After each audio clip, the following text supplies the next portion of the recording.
एएनजी group of institution में आप सभी लोगों का स्वागत है। मैं डॉक्टर विकास कुमार विश्वकर्मा। आज हम लोग पढ़ेंगे एनाटॉमी एंड फिजियोलॉजी में श्वसन तंत्र, रिस्पायरेटरी सिस्टम। आज हम जानेंगे श्वसन तंत्र क्या होता है, जिसको हम लोग रिस्पायरेटरी सिस्टम कहते हैं। इसमें कौन कौन से अंग आते हैं, अंगों की कार्य प्रणाली क्या है, यह क्यों आवश्यक है शरीर के लिए, सभी चीज़ों पर हम आज जो है विचार करेंगे। तो सबसे पहले हम आते हैं कि श्वसन तंत्र होता क्या है। What is respiratory system. पहले हमको डिफिनेशन जानना जरूरी है। तो जैसा कि आप देख रहे हैं, यहाँ पर हमने जो है रिस्पायरेटरी सिस्टम लिखा है और ये जो है उसके लिए एक फिगर हमने बनाया है। तो परिभाषा है, शरीर में स्थित वह तंत्र जो वायुमंडल से ऑक्सीजन को लेकर के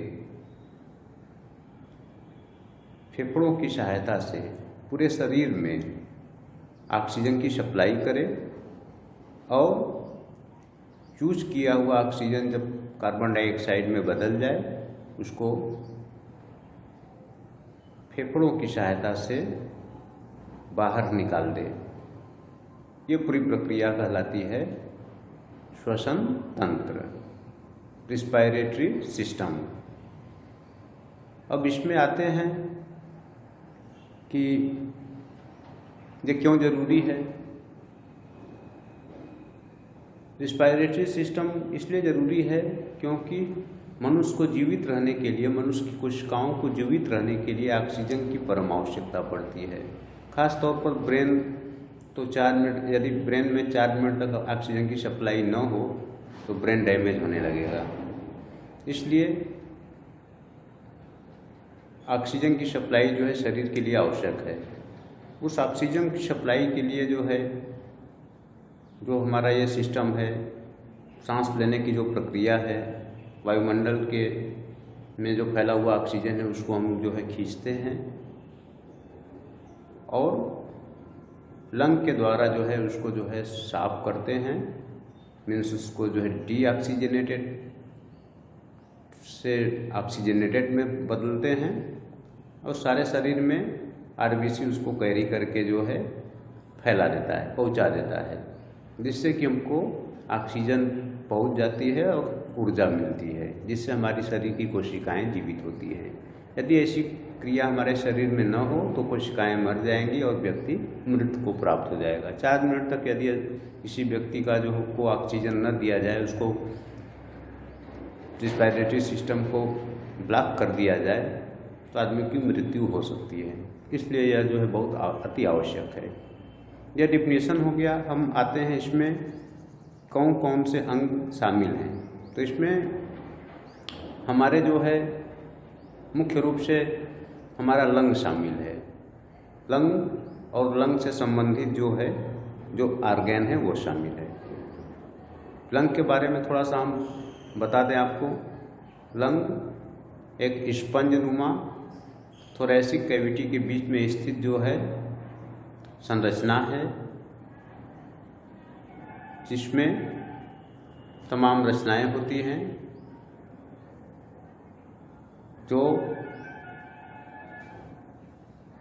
जिसमें ऑक्सीजन जो है लिया जाता है और बदले में कार्बन डाइऑक्साइड छोड़ा जाता है। तो लंग की संरचना हमने बना दिया है। अब इसको हम जो है इसका नॉमिनेशन करते हैं, उससे पता चल जाएगा कि कौन कौन से अंग जो है रिस्पायरेटरी सिस्टम में भाग लेते हैं। तो आते हैं नॉमिनेशन पर। देखिए, ये जो है हमारा नॉस्ट्रिल है, ये नेजल पैसेज, नॉस्ट्रिल, ये है नॉस्ट्रिल। 2 नॉस्ट्रिल होते हैं, एक पेयर नॉस्ट्रिल होता है, ये है, ये माउथ है, ये माउथ है। माउथ से कोई मतलब नहीं है, माउथ है। ये नॉस्ट्रिल है। ये जो स्ट्रक्चर हमारा ऐसे बना हुआ है और ये ऐसे ऐसे बना हुआ है, इसके बाद ये ऐसे है। ये नॉस्ट्रिल हो गया। अब ये है, इसको हम लोग कहते हैं ट्रैकिया। ये मोटा वाला भाग ट्रैकिया, TRACHEA, ट्रैकिया।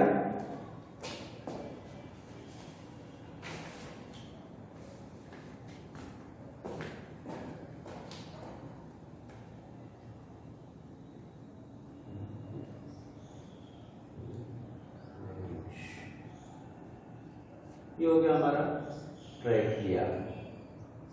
ये जो भाग है ऐसे इस तरह से बना हुआ है, इसको कहते हैं एपिग्लाइटिस।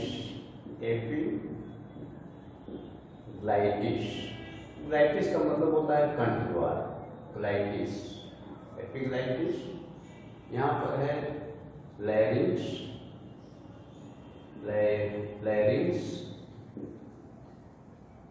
अब ये हमारा ट्रैकिया आगे आकर के दो भागों में बढ़ गया है, एक जाता है राइट को, एक जाता है लेफ्ट को।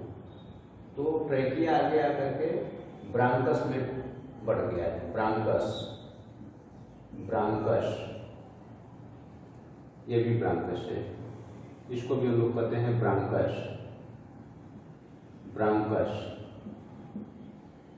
ये जो आप स्ट्रक्चर देख रहे हैं, ये दो दीवार है जिसके बीच में खाली स्थान है, इसको हम लोग कहते हैं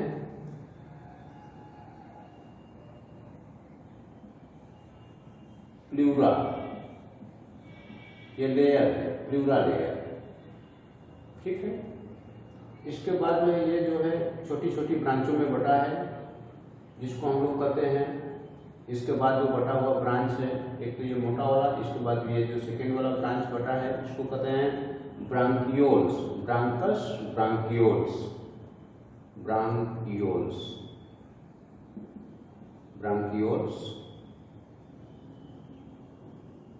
और इस ब्रांकियोल्स का जो है लास्ट वाला जो पार्ट है, ये गुच्छे नुमा, अंगूर के गुच्छे की तरह है, जगह जगह जहाँ जहाँ वो निकला हुआ है वहाँ पर इस तरह से रचना है लंग में। इसको हम लोग कहते हैं एल्बोलाई।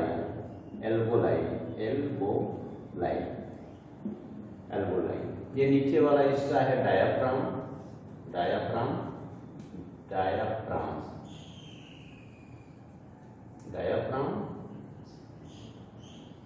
ठीक है।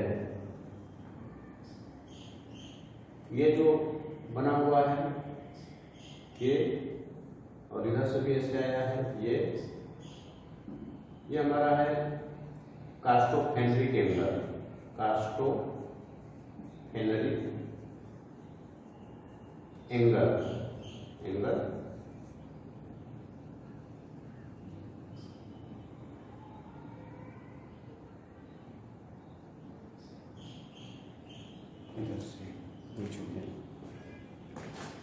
तो हम देख रहे हैं ह्यूमन बॉडी में जो ऑक्सीजन लेने की प्रक्रिया है वो जो है हमारे नेजल पैसेज से, ये दो नॉस्ट्रिल है, एक इस साइड में एक इस साइड में।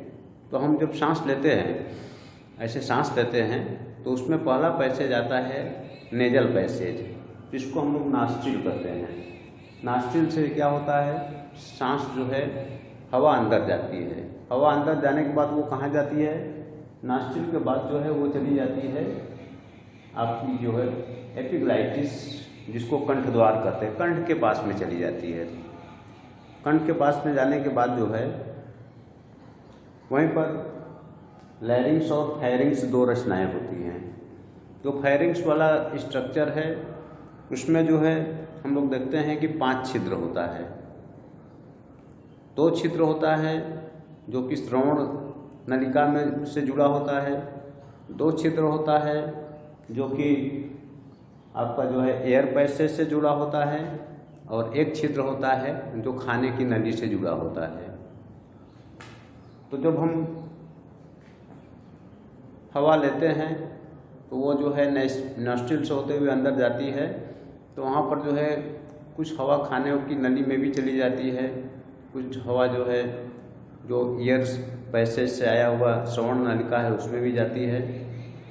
लेकिन जो मुख्य जो है रचना जो है एयर के लिए बनी हुई है हमारा जो है, जिसको कि हम लोग कहते हैं ट्रैकिया, सारी हवा उस ट्रैकिया में जाती है। ये है ट्रैकिया।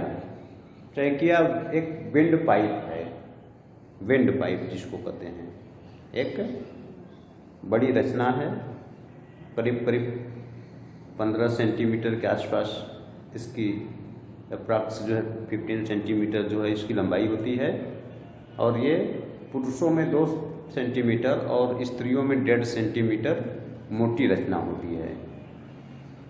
ठीक है, तो इसमें जो है ट्रैकिया में देखेंगे आप इस तरह से जो है पट्टी नुमा रचना बना हुआ है। हाँ, तो ये इस पर जो है 15 से 20 जो है पट्टी नुमा रचनाएं होती हैं, और ये रचनाएं ट्रैकिया की रक्षा करती हैं। ट्रैकिया आगे आकर के 2 भागों में विभक्त हो गया है, लेफ्ट एंड राइट में। लेफ्ट और राइट भाग में राइट भाग थोड़ा सा जो है एंगल उसका उठा हुआ होता है और लेफ्ट वाला थोड़ा दबा हुआ होता है। इसीलिए जो है जब भी इन्फेक्शन होता है किसी जीवाणु का जो है कीटाणु का, तो राइट वाला जो पैसेज सीधा पाता है उसमें आराम से चला जाता है, इसलिए राइट फेफड़े में ज़्यादा इन्फेक्शन होता है। तो राइट में हमने देखा कि जो है ट्रैकिया मोटी वाली पाइप आकर के 2 पार्ट में डिवाइड हो गई है। एक पार्ट को कहते हैं इधर वाले को राइट ब्रांकस, उधर वाले को कहते हैं लेफ्ट ब्रांकस। राइट ब्रांकस आगे जाकर के ब्रांकियोल्स में डिवाइड हो गई है, और वो आगे जाकर के जो है गुच्छे नुमा स्ट्रक्चर में बदल गई है, जिसको कि हम लोग कहते हैं एल्बोलाई। ये लास्ट स्ट्रक्चर है उसका, एल्बोलाई, और इसमें ब्लड और नर्व का जाल बिछा रहता है। इस एल्बोलाई से ब्लड और नर्व का जाल बिछा रहता है। एल्बोलाई ही वो लास्ट स्ट्रक्चर होती है जिसमें कि जो है ऑक्सीजन जो है जाते जाते जाते वहीं पर जा कर के स्टोर हो जाता है, और उस स्टोर हुए ऑक्सीजन को ब्लड कैपिलरीज, जो पतली पतली रचनाएं होती हैं ब्लड की, वो क्या करती हैं, वहीं से जो है आदान प्रदान होता है, ट्रांसपोर्ट होता है, इम्पोर्ट एंड ट्रांसपोर्ट होता है, आदान प्रदान होता है। मीन्स एल्बोलाई जो है ऑक्सीजन को छोड़ती है और उधर से कार्बन डाइऑक्साइड को रिसीव करती है। अब रिसीव करने के बाद जो है जब हम सांस बाहर छोड़ते हैं तो वो पूरी की पूरी कार्बन डाइऑक्साइड जो है वातावरण में छोड़ देते हैं। तो हम आते हैं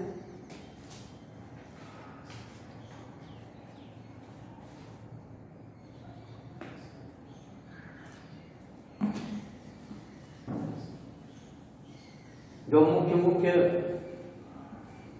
श्वसन तंत्र के पार्ट हैं उस पर आते हैं। तो नंबर 1 पर हम आते हैं नॉस्ट्रिल।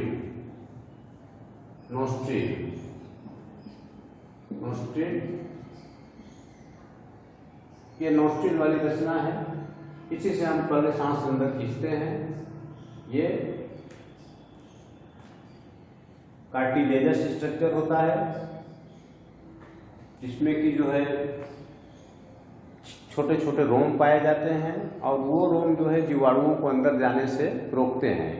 अंदर जाकर के इसमें श्लेष्म एक स्राव होता है, सेक्रेशन होता है, जिसको हम लोग कहते हैं म्यूकस जिसको हम लोग कहते हैं श्लेष्म का सेक्रेशन। ये क्या करता है, जीवाणुओं को मार देता है। इसमें यह कैपेसिटी होती है कि जीवाणुओं को अंदर जाने से रोकता है, मार देता है। अब उसके आगे हम आते हैं नॉस्ट्रिल के बाद जो है हम आते हैं, देखते हैं तो आगे क्या है, एपिग्लाइटिस।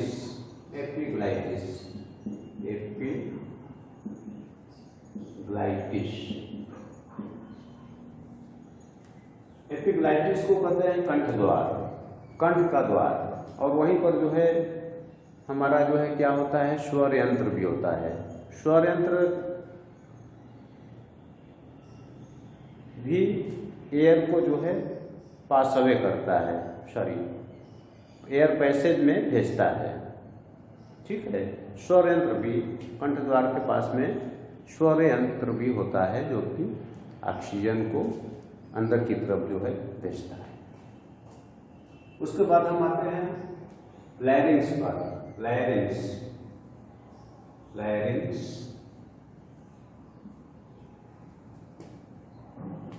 लैरिंग्स भी एक फाइब्राइड स्ट्रक्चर है जो कि ऑक्सीजन को जो है खींच करके विंड पाइप में डालता है। तो लैरिंग्स जो है विंड पाइप में डालने का एक स्ट्रक्चर है, ऑक्सीजन हम लेकर के उसमें डालते हैं।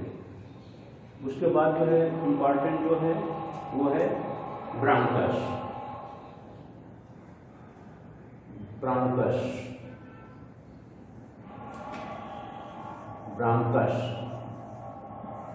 ब्रांकस ये वाली रचना है, आप इसको अच्छे से समझ लीजिए। समझ लेंगे तो सब कुछ फिट हो जाएगा। ब्रांकस ट्रैकिया से थोड़ी पतली रचना होती है और दो भागों में डिवाइड होती है, लेफ्ट एंड राइट। ट्रैकिया ही लेफ्ट एंड राइट ब्रांकस में डिवाइड हो जाती है और वहाँ से एयर जो है कुछ लेफ्ट लंग को जाता है, कुछ राइट लंग को जाता है। ब्रांकस के बाद ब्रांकियोल्स आता है। ब्रांकियोल्स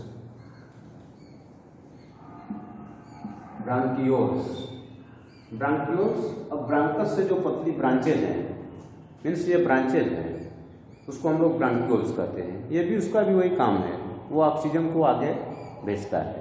ब्रांकियोल्स आगे जाकर के खुलती है जहाँ वो होता है एल्वोलाई होता है सैक लाइक स्ट्रक्चर। इसमें क्या होता है, जो हम सांस लिए हैं, जो ऑक्सीजन लिए हैं, उसमें जा करके एल्वोलाई में स्टोर हो जाते हैं। अभी हम इन सब का कार्य आपको अच्छी तरह से बताएंगे कि इससे क्या हो जाता है, क्या बीमारियां होती हैं। पहले आप स्ट्रक्चर तो समझ लीजिए कि स्ट्रक्चर क्या होता है, कैसे बनता है। और इसके बाद आता है डायाफ्राम। ये डायाफ्राम, ये वाला ये है ना, ये हमारा है। तो यहाँ पर देखेंगे एक मस्कुलर स्ट्रक्चर है। जब हम सांस लेते हैं सिकुड़ती है, फैलती है, हाँ, किसके साथ, थोरैक्स के साथ। इसी को हम लोग कहते हैं डायाफ्राम। यह मस्कुलर और श्वसन तंत्र का सबसे मजबूत हिस्सा होता है। जब हम सांस लेते हैं तो सिकुड़ता है, फैलता है, सिकुड़ता है, फैलता है। ये जो है क्या करता है, रिस्पायरेशन को मेंटेन करके रखता है। ठीक है। डायाफ्राम के बाद हम देखते हैं बची हुई रचना क्या बची हमारे पास। इसमें अब नहीं कुछ है। तो ये है श्वसन तंत्र के प्रमुख अंग, nostril, epiglottis, larynx, pharynx, bronchus, bronchioles, alveoli और डायाफ्राम।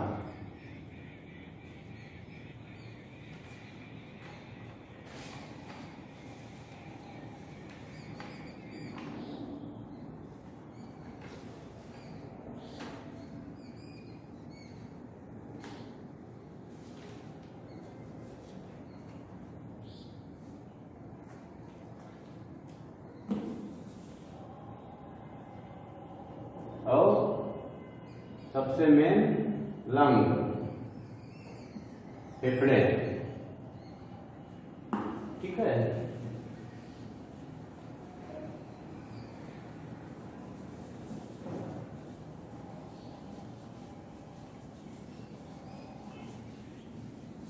तो अब हम आते हैं लंग पर।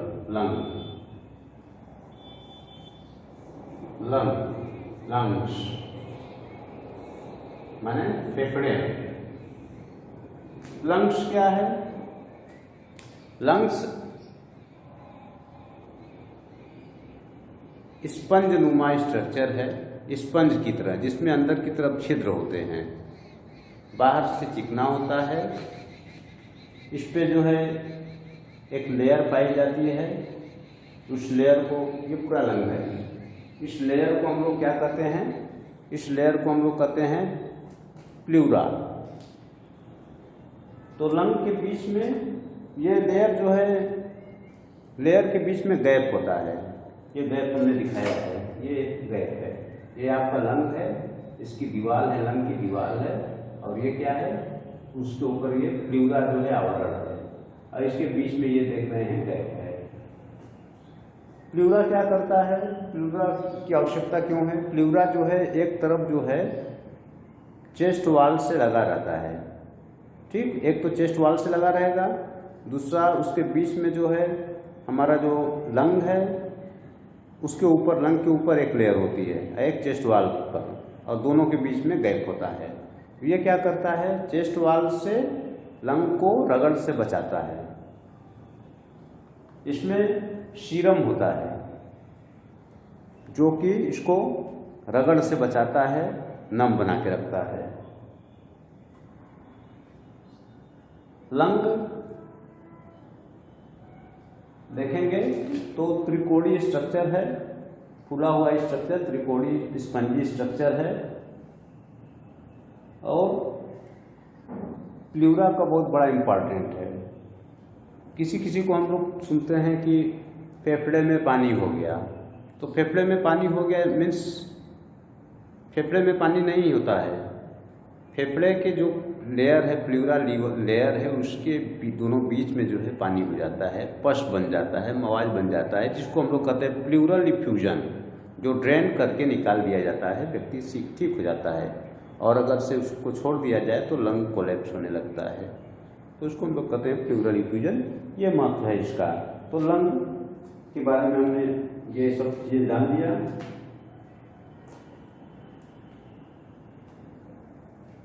थोड़ा सा डायाफ्राम के बारे में भी जान लीजिए।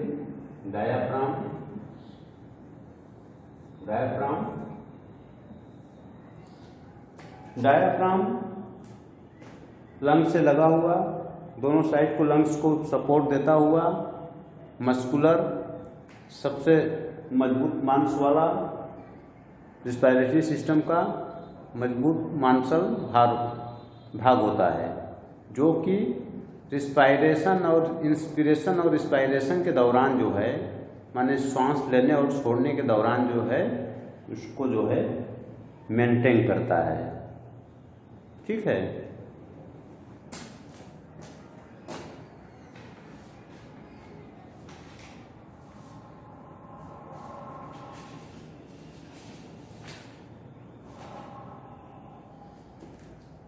अब हम आते हैं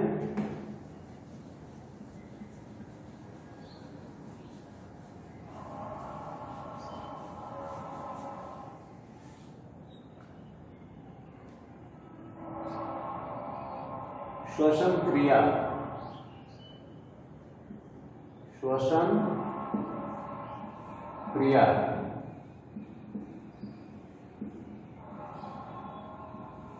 फिजियोलॉजी,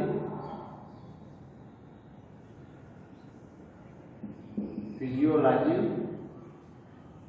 ऑफ रिस्पायरेशन। रिस्पायरेशन ये क्या होता है? माने जो हम सांस लेते हैं तो सांस लेने और छोड़ने की प्रक्रिया कैसे होती है, उसमें क्या होता है, कैसे घटित होती है, उसमें और क्या चीज़ें हैं, ये सब चीज़ें हम जानेंगे। तो सबसे पहले हम आते हैं इंस्पिरेशन और एक्सपिरेशन। इसमें दो प्रक्रियाएं होती हैं, इंस्पिरेशन और एक्सपिरेशन।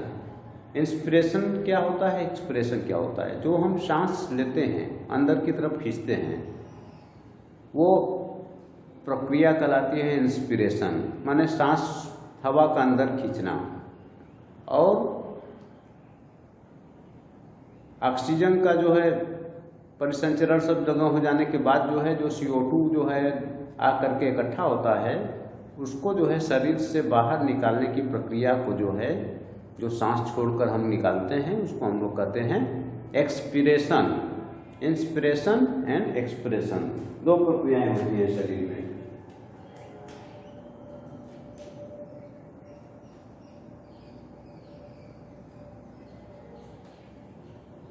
पहला है इंस्पिरेशन। इंस्पिरेशन। नंबर 2 है एक्सप्रेशन। एक्सप्रेशन। हम आते हैं इंस्पिरेशन पर। ये कैसे होता है? जब सांस हम लेते हैं तो हवा सबसे पहले नॉस्ट्रिल से जो है नॉस्ट्रिल में जाती है, मीन्स नेजल पैसेज में जाती है।